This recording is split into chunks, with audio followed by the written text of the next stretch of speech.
Bangladesh football federation বাফুফের কর্মকর্তাদের কথা শুনলে মনে হয় সাংগঠনিক ক্ষমতার দিক দিয়ে তারা অনেক এগিয়ে। বাস্তবে অবস্থা কতটা নড়বড়ে তা আবারও প্রমাণ মিলল। মঙ্গলবার সিডনির টাউন হলে নারী এশিয়ান কাপ ফুটবল চূড়ান্ত পর্বে গ্রুপ নির্ধারণে ড্র অনুষ্ঠিত হয়েছে।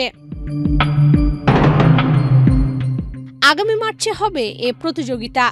অভিষেক আসরে বাংলাদেশকে মোকাবেলা করতে হবে শক্তিশালী দলগুলোর বিপক্ষে, কেননা বি গ্রুপে চীন, উত্তর কোরিয়া ও উজবেকিস্তানের সঙ্গে খেলতে হবে।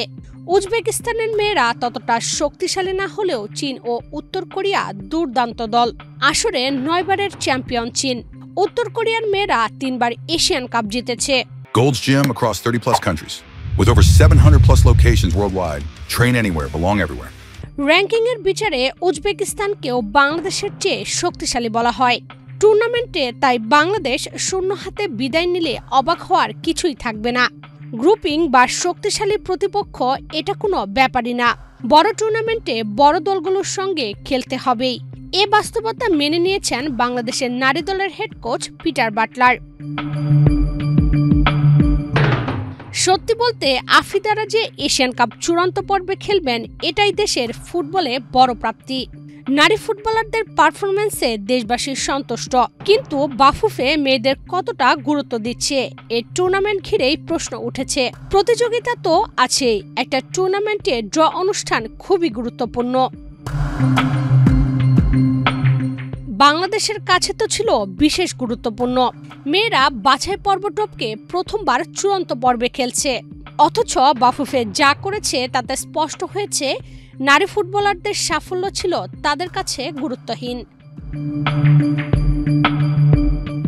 অনেকে হয়তো অবাক হতে পারেন এমন কথায়, কেননা যে মেয়েরা একের পর এক সাফল্য এনে দিচ্ছেন তাদের তুচ্ছ-তাচ্ছিল্য করবে কেন? আসলে ফেডারেশনের কর্মকাণ্ড তো বলে দিচ্ছে মেয়েদের তারা কোন দৃষ্টিতে দেখছেন। সিডনির ড্র অনুষ্ঠানে মূল পর্বের সুযোগ পাওয়া প্রতিটি দেশের কর্মকর্তারা উপস্থিত ছিলেন। কোনো কোনো দেশের বাছাই পর্বে খেলা অধিনায়করাও ফটো সেশনে অংশ নেন, কিন্তু বাংলাদেশের কাউকে দেখা যায়নি। আমন্ত্রিত হওয়ার পরও বাফুফে কেন প্রতিনিধি পাঠালো না? কর্মকর্তারা না যাক, অধিনায়ক বা কোচকে তো পাঠাতে পারত। কেন এই গুরুত্বহীনতা? বিদেশ শুনলেই তো কর্মকর্তারা লাফালাফি শুরু করেন। এত গুরুত্বপূর্ণ ড্র অনুষ্ঠানে কেন নিষ্ক্রিয়তা?